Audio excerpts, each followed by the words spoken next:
Welcome to the Commercial Gas Engineer channel.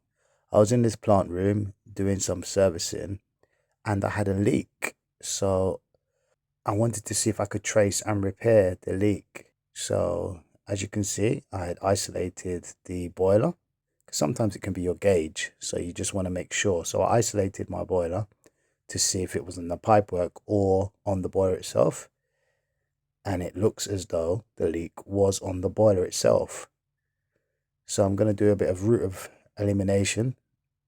So I know it's on the pipework. So I've got some other valves closed there.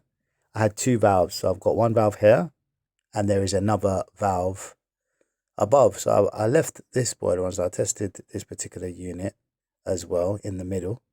Now and then you just want to make sure your gauge is working and test other things. So here we go. Stabilized. So this was okay. Got to give your gauge a chance to stabilize. So I have a valve closed there, have a valve closed here, and this valve open. So I wanted to see, do I have any leak on this particular boiler at all?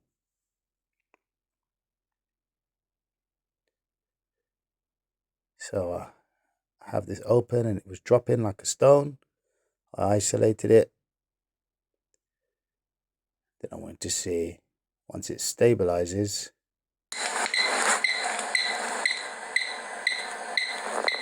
so I've got my cane detector and my leak detector.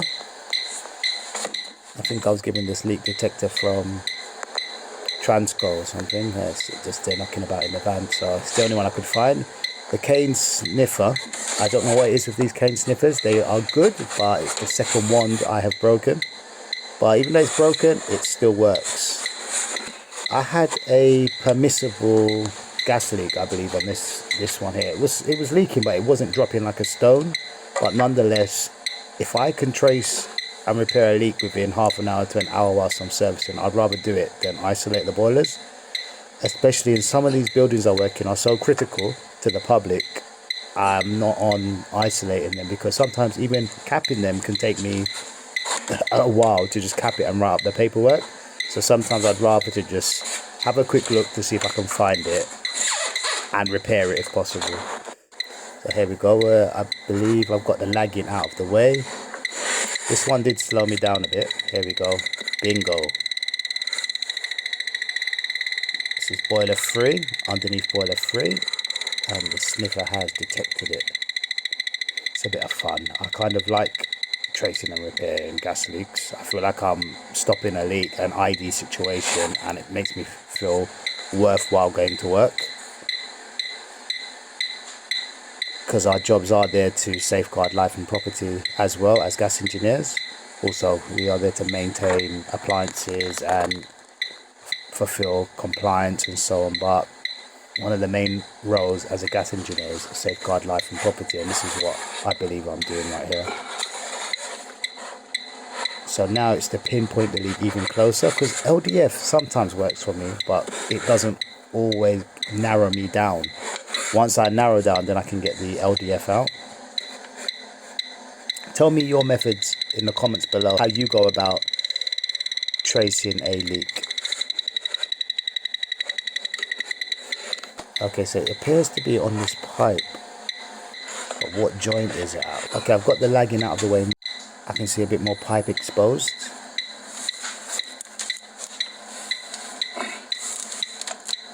So here we go. Oh, listen to that bad boy.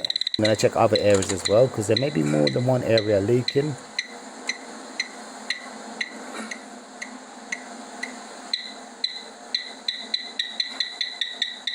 I was getting a little whiff over here, but this could have been coming from the actual leak on the right. So let's try the right again. So we've gone away and come back just to be sure. Up. Yep, my sniffer is upset. So we're not going to start taking things apart yet. Make sure you've got the room ventilated when you're looking for a leak. And if you're going to do any pipe work, make sure you've got it ventilated. You don't really want anyone coming there if you're going to start undoing pipe work and so on. Look at that. Look at those bubbles. I'm checking over here as well in this connection, but I don't see any bubbles. But back over here, So I've got the gas supply back on, obviously. That will help me find my leak quicker with the supply fully on. So I could potentially nip this up, or I could take it apart and see if it needs sealing. So gas supply off, ventilation, okay, and then we're going to need more ventilation if possible. Alright, so I'm here trying to give it a little nip up, but I need more space. Gonna need more space on this. I'm struggling.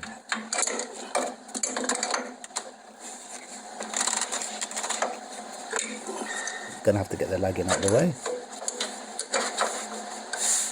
Only issue is that it's quite a hot day, so I'm working in 37 to 40 Celsius, and if I pull the lagging away, obviously as well I'm going to get burnt because the boiler is on, providing hot water.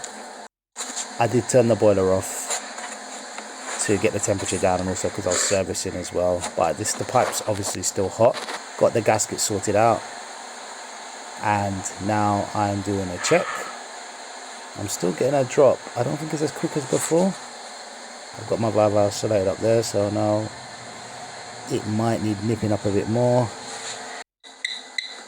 Let's try again now. So I've tightened it up, I've done my tightness test, I've nipped it up a bit more, and now my tightness test appears to be okay, but I just want to check with my sniffer and a bit of LDF to make sure that it's okay. If you've got two forms of testing, why not try?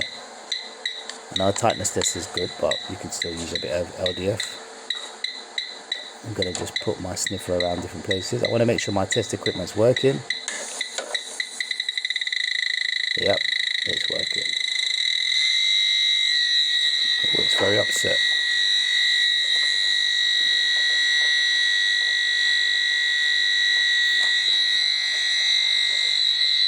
Wow, I upset this bad boy. He's not happy with me. He's not even going to calm down. I'm probably going to have to turn him off. Okay. So I'm quite happy with this connection now. In this same plant room, I had to get some water samples. Let me know if you take much water samples. It's something that I'm new to. I've heard about it, but I've never been really asked to. I was taking it from here because it basically just wasn't coming out of this test point earlier. I don't know if it was due to air or what, but when I opened it up, nothing was coming out. I was hitting it. I opened up this connection here, this compression joint, and then it decided that it was going to start coming out. Tell me what you know about water sampling. I'm interested. Is it a gimmick? At this particular site, they were saying that the heating was on, so I hadn't come into this site to do a service, so I could see that there's a gas-fired water heater, so they're most likely getting their hot water from here. So this is most likely for the heating, so I had to just switch it. In this site, I've been here before to turn off some VT pumps, but these valves looked quite bad, these radiator valves. I could have sprayed them with some WD-40 and hit them, but so I went into the plant room. I had previously shut off the VT pumps, and most of the building didn't have any hot water. Most of the building didn't have any heating after that, but one person on the ground floor, the caretaker, was complaining that the heat was getting to a radiator outside his office. So some looked like it was traveling through the valves. I didn't close these valves previously simply because they seemed quite seized, and I was just worried there was going to be problems. Well, I closed the flow and return on this gate valve and then a butterfly valve. Here's the butterfly valve up here, which I closed. It wasn't closed completely fully, but the caretaker said he noticed a difference in the temperature of the radiator. Have you seen this remote before? I haven't worked on it before, but I've seen the controller at the bottom where you have to hold this button and the plus to get into high fire.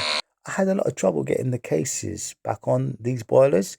I think they should do courses for gas engineers, how to get cases on boilers, like commercial boilers or domestic boilers, how to get them on and off, and how to get them into high and low fire. I would actually pay out of my own pocket to go on a course of taking cases off quickly and back on, and how to get them in high and low fire, I would actually pay for that course, because I have trouble with that more than anything else sometimes, just to getting the case on and off without too much headache, without tearing my fingers up. Check out this boiler. So say Remea, I love this display and I love how easy it is to get it into high and low fire. It's just nice and easy. Some boilers make it impossible to get in high and low fire, but this one, it was quite easy. Sometimes you have to turn on your heating pumps even in the summer just to keep the boilers on. This is me checking the alarms that they're always keep an eye on where that smoke alarm is, because if you open up the flue test point, you can get yourself into problems.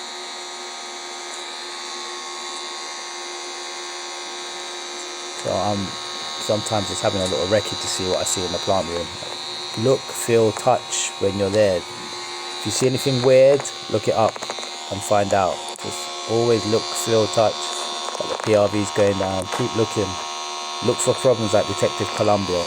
I'm just working on this boiler here. It's giving me some problems. I had to shut it off because I made some adjustments to the gas valve to adjust the CO2 and so on, but my combustion wasn't good enough, so I had to isolate the boiler for new seals. Look at those parts per million of CO, too high.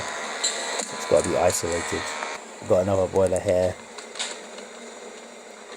This is how you get these into it. Always remember to turn up the temperature on the boilers if you can, so that they stay on a bit longer, the maximum temperature.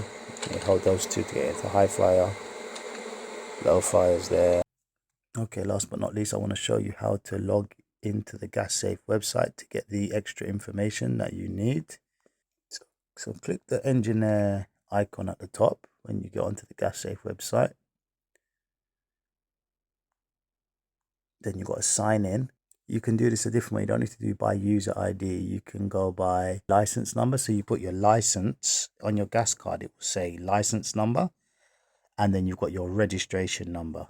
So I managed to get in with my registration number and my license number on my GasSafe card.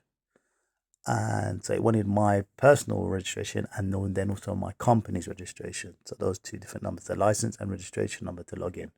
Then on here, you go on here and you just got all the technical bulletins for free. You can scroll down. It's got more technical information, resource hub, see standard subscriptions. So there's different things you can get here. See technical information. So then you go on here and it's got different information you can open up. And then also, this is quite important, that gas industry unsafe situations procedure. You can download this for free. And you can also get technical bulletins. So do get familiar with this website, getting the information that you need. All right. Thank you for joining me. Until next time. Bye-bye.